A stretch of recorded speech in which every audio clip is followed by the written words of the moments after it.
Decentralized finance, that is DeFi, is not same as cryptocurrencies, but it borrows the same concepts as cryptocurrencies. So in this video, we're going to learn about what decentralized finance is, and to understand that we'll compare cryptocurrencies with the fiat currencies, and then we'll compare the decentralized financial systems versus the current financial systems, and we'll understand what are the benefits of decentralized financial system. And then we'll talk about the heart of decentralized finance, which is smart contracts. By the way, if you're new to this channel, please hit the subscribe button and like my video because it motivates me to make more such videos. So the differences between decentralized finance and the current financial institutions is same as cryptocurrency or decentralized currency versus the centralized fiat currency.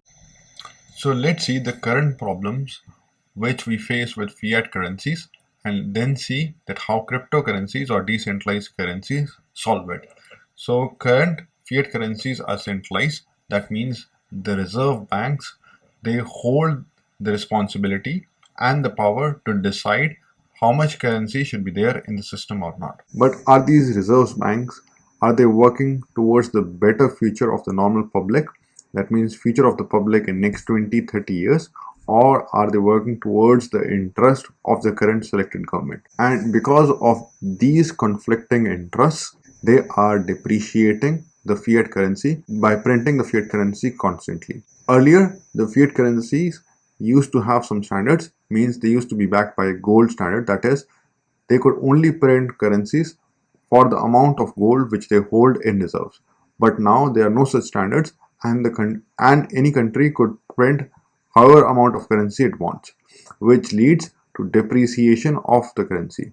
That means if you are able to buy 100x amount of things for some dollars, 5 years down the line, you would be just able to buy 75x. That means the value of your money is reduced by 25%, and you're not given any clarity that why the depreciation happened, right?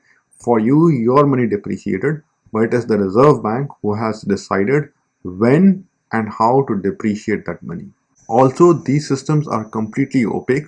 Suppose you make $200K in a year, so you have to provide clarity on each and every transaction that from where that money is coming, right? And now you pay 80K or 100K in taxes to the government, and the government does not provide you any detail at all where those dollars are going, right? Like how much of those dollars are spent on healthcare, what amount of those dollars go toward unemployment benefits and all. You don't get to have any clarity at all. So you can see the mismatch there. You have to be 100% transparent, but the government can be 100% opaque. 10 to 20 years ago, it was not possible to track how much money from any given person is coming into the system and how exactly that money is being spent. But with the latest IT systems, the computers and the softwares, we can track up to each and every penny that which person paid how much amount of money and how exactly that money was spent. So in spite of having all of those systems in place, the fiat currency model is not ready to adopt those. And that is where decentralized currency or cryptocurrency provides a lot of benefits. It is completely decentralized. That means there is no reserve bank, right, or no government making decisions for you that when do they want to print more money. So the rules for printing the money or adding more currency to the system are clearly laid out. That means you know if more currency would be added to the system and on what basis, right? So it is not opaque as we see it in the fiat currency model. Also, you can see how much money is there in the system at any given point of time, how much money is coming in from what account, and how much money is going out to which account, right, and what dates and all. So all of those details could be queried by any person who has access to that system.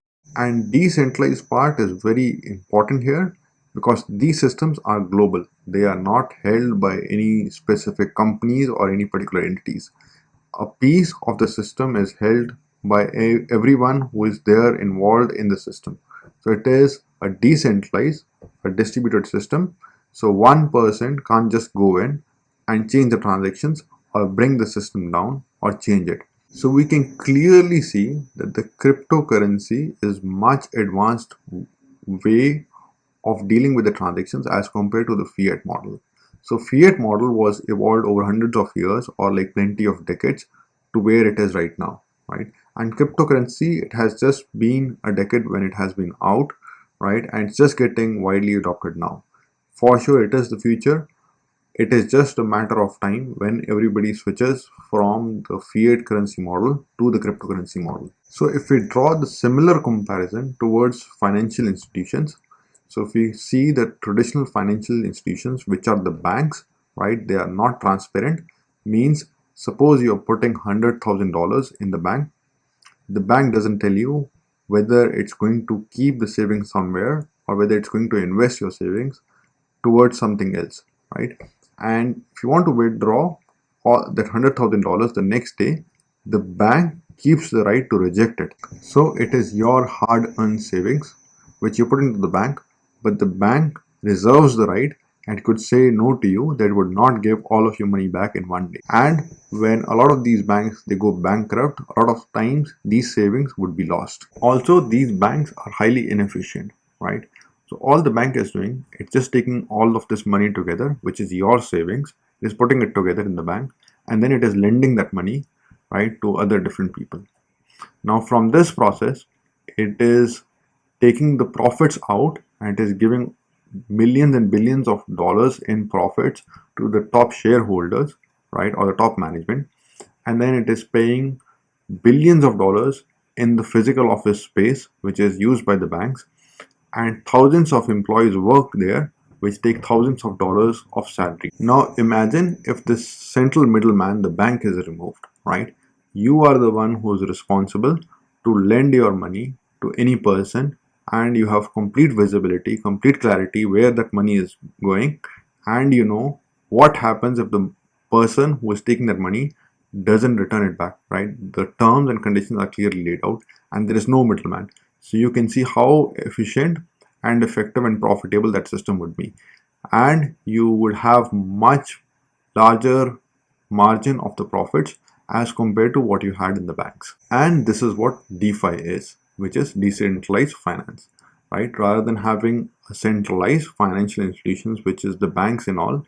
So decentralized finance is basically some code that is running in a decentralized way, in a distributed way, which does all of these transactions in a fully transparent, very efficient way. By the way, if you're liking the video so far, please subscribe to my channel and hit the like button because it motivates me a lot. So backbone of the decentralized finance is the smart contracts. So smart contracts is basically a piece of code that runs on the blockchain, and blockchain is the technology that makes cryptocurrencies very safe, reliable, and transparent. That means nobody could steal cryptocurrency from you. Otherwise, it is transparent. That means you know how much money is coming into the system, how much is there in the system, and if you're lending, where exactly that money is going. So using the same underlying technology, smart contracts, rather than just doing credit and debit transactions, smart contracts can do smarter things. That means they can hold money, they can exchange the money for you, they can lend the money, they can earn you profits and all, and they can make objective decisions. And there is no central entity which runs these contracts. It is completely decentralized and it is owned collectively by the full decentralized system. That means once you set up a contract, nobody could go in and just modify that contract. It would always stay active and stay alive. You can compare these contracts to some of the saving schemes that the banks offer.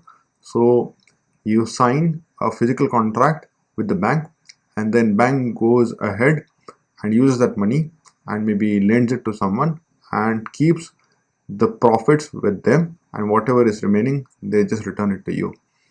But now with the smart contracts, you are the one who is taking the decision where exactly you want to put in the money.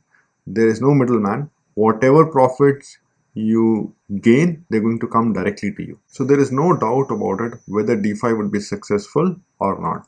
It is for sure the future, and it is just a matter of time when the current inefficient financial systems would be replaced with the smart, decentralized, highly effective, highly efficient decentralized systems. So you can already see there are a lot of systems into the space right now. So this is DeFi Pulse, is a website that publishes all the stats for the DeFi systems and all. So you can see right now the total value locked in DeFi financial systems is $66.55 billion, right?